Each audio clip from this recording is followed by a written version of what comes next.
Hey, what's up guys, aarava here, and welcome to the last question mark challenge here today for the 2019 Brazilian Grand Prix. Today we take on this challenge with Charles Leclerc in his Ferrari, because at the real-life Brazilian Grand Prix, Leclerc won't be starting from the back of the grid, but will have a 10-place grid penalty for changing his engine. So I thought it'd be fitting to use the Ferrari and Leclerc in this challenge they're here today at Sao Paulo. Of course, the championship has already been wrapped up, so it's a bit of a dead race, dead two races for Brazil and Abu Dhabi, but that also means that maybe other people might have time to shine. Obviously, we know Hamilton sometimes can switch off a little bit once he's won the championship, and maybe we're going to see Valtteri Bottas try and snag the last two wins. But Ferrari are looking very strong once again. It seems like their engine is back up to top speed. Austin may have just been a blip, and so therefore I'm going to have some fun around Sao Paulo. I think this car should go pretty well, obviously, with overtake mode and rich mix there, but at the same time, Brazil also has been known to be one of the worst circuits for dirty air, so this will make this challenge quite difficult indeed. Obviously, if you're unfamiliar with the challenge, we're here for a 25% race around Brazil, so it's a short and snappy Grand Prix, one-stop strategy, so we're going to have to make the overtakes really count when we can make them and not dawdle too much, but that's going to be easier said than done. Sector, one alone through the center race is quite difficult for me versus the AI. They're very good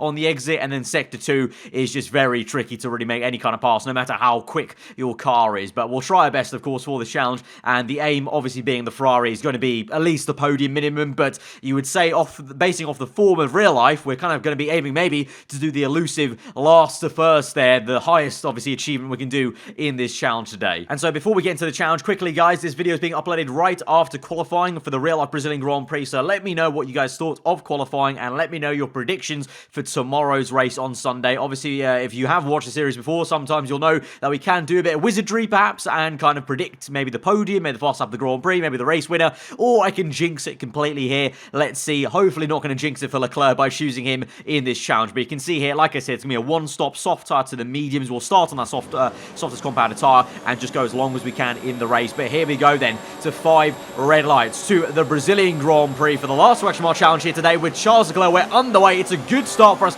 compared to George Russell in the first Williams car. Can we get down the inside of Robert Kubica and maybe some other cars as we try and dive bomb Pierre Gasly and also Giovinazzi in the Alfa Romeo, who squeezes us very much so to the grass there. So the Italian getting giving us no room to kind of work with there. So we're down to P17 and we have to live to fight another day here on the back straight now. No DRS, of course, until lap number 3. Where can we go? On the right-hand side, we're going to choose on the outside of the Italian. It's 3 wide between Lance Stroll, Ricciardo, and Kvyat, and Toro Rosso gets caught up a little bit. Going to try and go down the inside and get massively pinched by Giovinazzi and Kvyat there, as Kvyat got squeezed out by Ricciardo, trying to go down his inside, but Gio is still very much there on the left-hand side and got completely pinched by both of them, trying to go for the same bit of tarmac there, and I'm quite lucky and fortunate not to break any bit of my front wing, actually, to be honest, as Gio was crossed up on the grass. Kvyat was continuously turning left there, so got very lucky indeed, but we get the move done on Gio in Sector 2, and now we're on the outside using the power and speed of the Ferrari Works engine here as we're up into P15. Can we make the move on Daniel Ricciardo? He goes somewhat defensive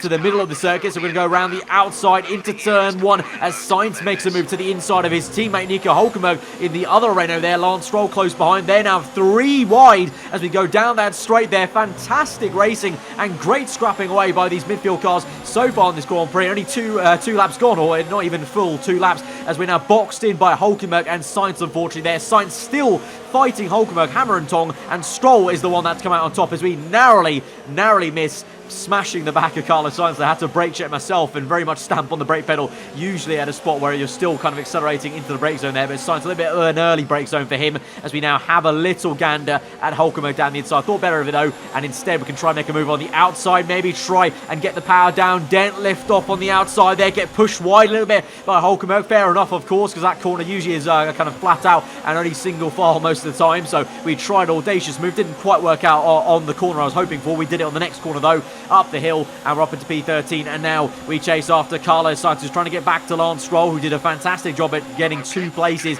into 1 whilst Sainz and Hülkenberg were scrapping away, but we make a big lunge down the inside and we're up into P12 there. So that time kind of got a little bit fed up, to be honest, and just got the move done and got the elbows out there into turn 1. And now we close up on Lance Stroll, going to the right-hand side as he goes defensive on the left there, go the long way around, lock up on the front left, just about get the car slowed down, a little bit off circuit there. We get the job done in the end up into P11, and now we can go chasing after Kimi Raikkonen, the second Alfa Romeo of the afternoon. We'll have a good run through the second last corner to the last here, up the hill. It's been an action-packed Grand Prix so far, only 3 laps gone, and we've had so much chaos here, and only now we're up into P10 as we make the move to the inside. That's how much speed we have versus the Alfa Romeo that we got it done before we even got to the DRS detection point, but only now on lap 4 are we in the top 10. So by my standards of the last West Mile Challenge, this has been a little bit of a poor one, but like I said, it's basically just due to the nature of the circuit. It was so tough to make those overtakes, and also the AI have been very aggressive this race as well compared to previous attempts and challenges at other Grand Prix circuits. I don't know what it is in the coding here at Brazil, but they're all very much on their kind of max attack setting. As you can see now, the 2 Haas cars go scrapping away. Grosjean v Magnussen there, they're already scrapping into turn 1. They continue their bout into sector 2. Can we try and slip it down to the inside maybe, or outside? One of these cars, Grosjean gets squeezed out by Magnussen, and we just about hold the rear end of our car as it snaps up the hill, and we get it done on the outside to the inside for the next corner. We're going to scrub off the speed and push him wide, and we're up into P9 then, and we now close up to his teammate Kevin Magnussen. Again, probably able to set up the pass, I would say, up the hill. Seems to be a really good place for us. Once we're in hot lap mode, this Ferrari just gained so much time up this hill there compared to these other cars. I don't know if they're not running hot lap mode potentially right now at this phase of GP, or if the engine just that powerful already with the ERS, but here we go again now. We can probably get Magnussen and Sergio Perez, and we're going to get DRS, of course, as well. We're going to go to the left-hand side of the Dane, just about keep it in the white lines, but here we go to me 3 wide as Magnussen also fancies an overtake on Perez, and so we're 3 abreast. We get the job done down the inside, though, just about hang on there as we literally have a drift through turn 1 there that Ken Block will be proud of, and we're up into P7 of the Grand Prix, though, no less, and now we chase after Lando Norris. The engine a little bit hot there, but we're going to cool it down, and now we'll have an attempt on Lando Norris as we move on to the next lap, lap number 6 then. This will be purple first sector there for us as we enter now downhill. We'll have a good run, hot lap mode, overtake mode maybe, no, we're just going to keep it in hot lap mode, and then overtake briefly, down the inside we go, then down to lean mix to try and save the engine and keep it under wraps in terms of the temperature, but we're up into P6 now, so we're finally back in that region where the car kind of should be minimum, obviously the top 3 teams, and now we're chasing after the proper guys, the top cars. Alexander Albon in the Red Bull there. We set another fast lap of the Grand Prix as we went across the line for lap number 7, and we'll have a good run maybe into sector 1 to the end of it, into sector 2 potentially. Let's see, DRS open there. We've not got too much ERS to play around with, but we go overtake mode. We're going to have to go down to none potentially to save some for later on the lap. We can maintain it in high and have a look around the outside. It doesn't work out, but can we get a good run like we did on Lando Norris to the inside? Maybe we're going to go for it there, but we hesitate a little bit for the overtake there. Maybe could have sent it a little bit harder to the inside there of Albon and got the move done, but alas, I kind of go a little bit more tentative. I guess obviously it's a top car, so I expected him to maybe have better downforce, and it did kind of outbrake me a little bit, and the engine's getting a little bit hot, so we go down to lean mixture to try and save that temperature. But ahead of Albon is Verstappen, Vettel, and then I believe it's Hamilton and Valtteri Bottas there. So like I mentioned, that Valtteri Bottas 2.0, I guess, being resurrected in the recent races in real-life Formula 1, and so in the game as well, he is here in first place. But here we go, speaking of us, down the inside in that same place we overtook Raikkonen on that curb, basically, before we even get to the DRS detection point, and we're up into P5. Meanwhile, up ahead, if you just squint your eyes enough, you can maybe just see there, as they flash through turn 1, you can see the distance there. Vettel and Verstappen are side by side through the center S there, so great battle there between them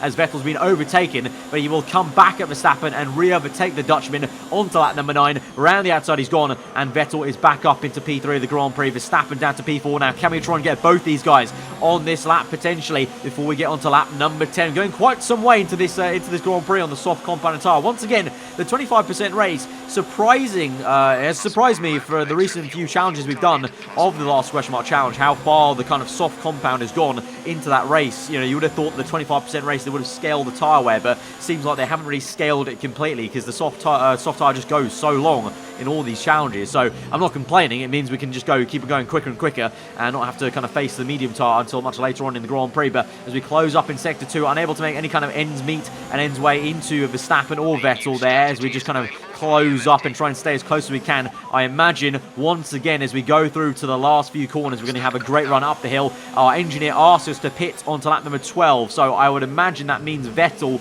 will pit on lap 11, I think, because in general the engineer asks you to go for a late pit stop. But here we go now, round the outside of Verstappen there, very easy there with whole lap mode, and no DRS needed for that. This time we have DRS for Sebastian Vettel. Which way do we go? We're going to go to the left hand side very late on there as Vettel squeezes us towards the wall a little bit as we're up into P3 3 now. And so for the first time, we are now chasing after the Mercedes cars of Hamilton and Bottas. But like I said, Bottas, the one leading the way at the moment here with 8 laps to go in this Grand Prix. But we push on then, and we're closing up to Hamilton. I probably could have made a pass on him on this next lap there, but Hamilton actually dived into the pit lane. So he doesn't give me the satisfaction of overtaking him on track, which I'm rather annoyed at. You guys know me. I love to make overtakes on track rather than strategy-wise. But hey-ho, he's in for the pit stop then. And we move on to the end of lap number 11, and Bottas will be in. And like I guessed, Sebastian Vettel will also be in. So that leaves us to go one more lap there, a little bit longer on the overcut strategy. But we're going to push on now on overtake mode, rich mix engage, and try and make it the best in lap we can do. So we're in now on lap number 12. It was a purple second sector, red first sector actually. So we try to make the most of it, but the tyre wear wasn't having it in the first sector. But we'll now come in for our pit stop onto a set of medium tyres then. Hopefully that in-lap was good enough to maybe jump Hamilton potentially, even as we come out of the pit lane basically. We'll have to see as we go down the pit exit then, and on the exit, Valtteri Bottas will come through, but look how close we are to the race leader then. So we've already jumped Hamilton, and we've gained a massive amount of time on that overcut. So the Ferrari looking good in the hands of ourselves and Leclerc here. So now we're chasing after Valtteri Bottas for this race win to get that last to first accomplishment in this challenge. We move on to lap 15 though. We have to save some ERS and fuel just to make sure we have enough power to power past Valtteri Bottas. And to be fair, the tyres were a little bit cold at the very start of that stint there, so Bottas did have some decent pace. But we're here now on lap 15, overtake mode going, DRS open, rich mix flowing there. Which way we go? We're going to fake to the right a little bit, go to the left instead as Valtteri Bottas tries to cover off the inside line, but having none of it, and we get the car down the inside, forced to move through on the inside, and we're up into P1 of the Brazilian Grand Prix. So it's been a fantastic little race there. Surprised we've had the pace at the end of this Grand Prix, because the pace wasn't there at the very start with the traffic, but we've come through, and we will get first place in the Brazilian Grand Prix and the fast lap of the Grand Prix as well for Charles Leclerc. And that is the, obviously, like I said, the highest accomplishment you can get in this challenge, last to first. But yeah, I was genuinely very shocked because we're P10 only by lap number 4. So I was genuinely thinking, okay, I think maybe we can only maybe get just the podium just about by the last lap of the Grand Prix. But then once we got on that clean air, the car just came alive, the pace was there, and we were electric and we were flying through. And obviously that's what Leclerc will be hoping to do with obviously a fresh engine for him and the newer spec. He had to go to a higher mileage spec in Austin, and so this will be the kind of most current spec for him at the Brazilian Grand Prix. So despite the penalty, I think he'll be hoping to kind of surge through and have a very good race, and I hope he does in terms of for our entertainment factor at the Brazilian Grand Prix. But guys, if you did enjoy this video, then be sure to hit that like button. Let me know what you thought in the comments below. If you are new around here, subscribe for weekly full-on content. Like I said, let me know your predictions for tomorrow's Grand Prix, guys. But till then, hope you enjoy the rest of your day. Goodbye.